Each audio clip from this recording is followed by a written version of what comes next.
With the rise in inflation and interest rates, the banking industry is facing significant challenges. And this video will explore the underlying catalysts that created this crisis, the impact, and why the collapse of Silicon Valley Bank highlights the broader issues facing this sector. But it's not all doom and gloom. We'll also discuss where to find value in the banking sector and how to screen bank stocks to identify quality names. Let's get into it. Chris, we've published many bank stock articles as of late on MarketBeat, and I'll go ahead and link those in the description. But this week you wrote one that grabbed my attention. It's the one titled "Bank Stocks Are Safe Until They're Not." It's a great article, but it's one that kind of gave me a pause about bank stocks. So let's get right into this. Are we on the verge of another banking crisis? I mean, wasn't Dodd-Frank supposed to put the fix for the banks once and for all? Well, Dodd-Frank was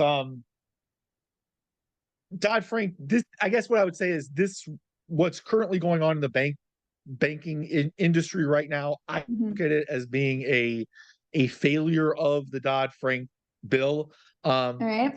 The Dodd-Frank regulation was sort of like the grown-up saying, "I'm going to turn this car around," and I'm not making light of it, but yeah, the financial crisis exposed a lot of ways that the banking sector was behaving in a rather reckless way. And Dodd-Frank was there to impose this government regulation to ensure that this didn't happen again. But that's really, in my opinion, I don't think that's really what was happening, especially specifically with Silicon Valley Bank. That to me wasn't an issue of Dodd-Frank. So, there are other issues with the banking industry, but I don't think that's one of them. Chris, you said in your article, banks didn't fight the Fed, but they still lost. Can you explain a little bit what you meant about that? So what happened with Silicon Valley Bank in particular, and what's affecting the banks in general right now, is this environment where we've gone from over 10 years, probably close to 15 years of very low interest rates. The Fed fund rate was around 0 to 0.25%, to all of a sudden in a year we've blossomed that to where I think right now it's sitting around 4.75%. And what banks were doing during 2020 and 2021 was they were receiving this huge influx of deposits, both from businesses and from individuals who were getting money from the government, as you'll recall, through the stimulus payments. Yep. And that money had to go somewhere.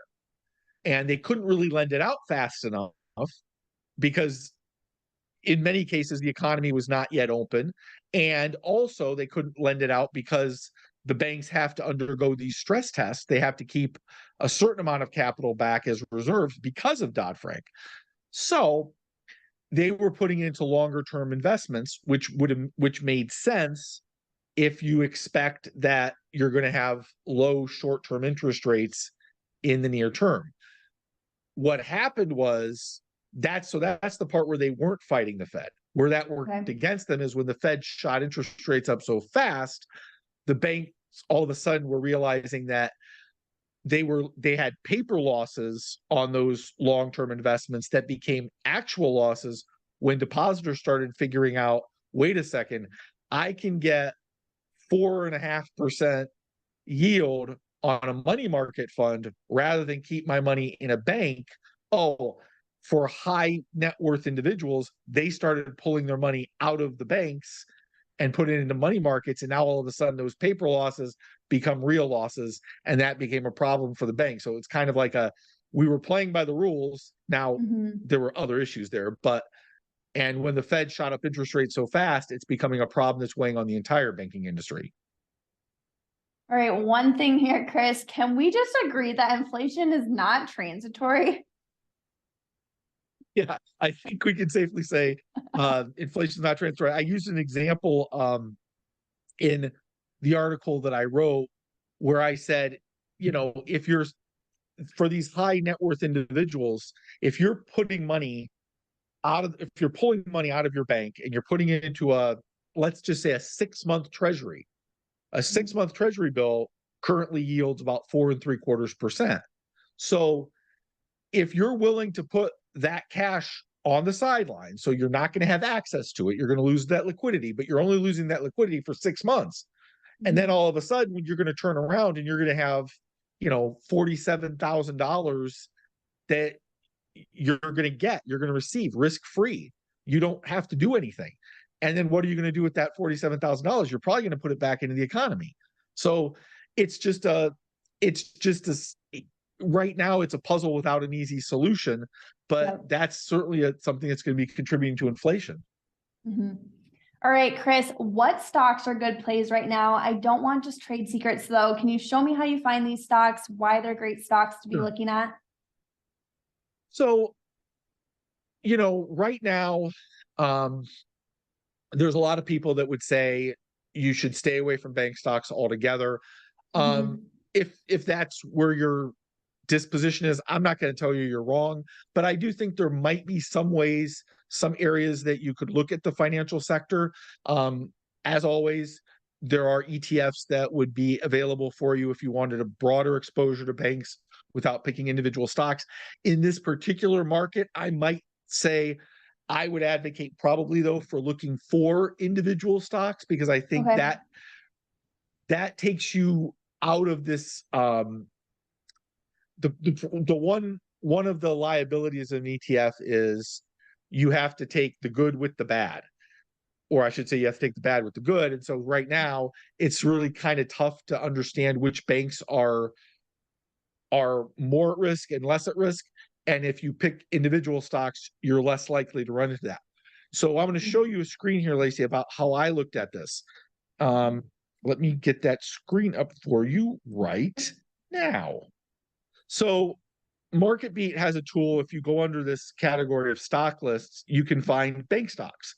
And so I did that. I went to bank stocks, and you can enter in specific tickers, companies that you want to look at. In this case, I chose most of the big banks. And then I chose under this drop down for sections, I said I want to look at dividends. Now, I could also look at price and volume, market rank, and you can look at more than one of these categories together. So you can look at multiple categories together. In this case, I just wanted to look at dividends, pressed compare. This is what comes up. So you can look through this. You can see what the annual payout is, what the current dividend yield is, the dividend growth. And the reason why I brought up this screen is because that's really, if I were looking at this as an investor, that's where I would be looking right now, is I'd be looking at dividend paying stocks in the banking sector, because that's where the banks have to keep a certain amount of cash in reserve to protect against loan losses. So that cash, that to me, it's the dividend paying stocks that are the ones to look at. And if you need me to throw out one specific name, I guess I would still say you can't go wrong by looking at JP Morgan Chase, because I think that's just going to be one of those banks that there's all the big banks are considered too big to fail. And I think JP Morgan is the biggest of those banks. And so it's going to be the one that the government's simply not going to let fail. All right, Chris, let's say I have 5K to invest in bank stocks right now. What do you think is a better strategy? Should I invest now or should I wait for better earnings? Right now, I would wait until after earnings. I don't think there's any reason that you'd have to jump into the markets now. I think there's a lot of uncertainty in the economy anyway.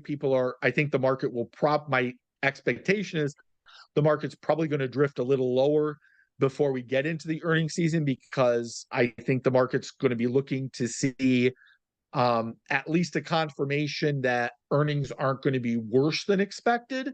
And bank stocks always lead the earnings season. So we're going to find out probably within about a week or so. Actually, I think it is actually next week.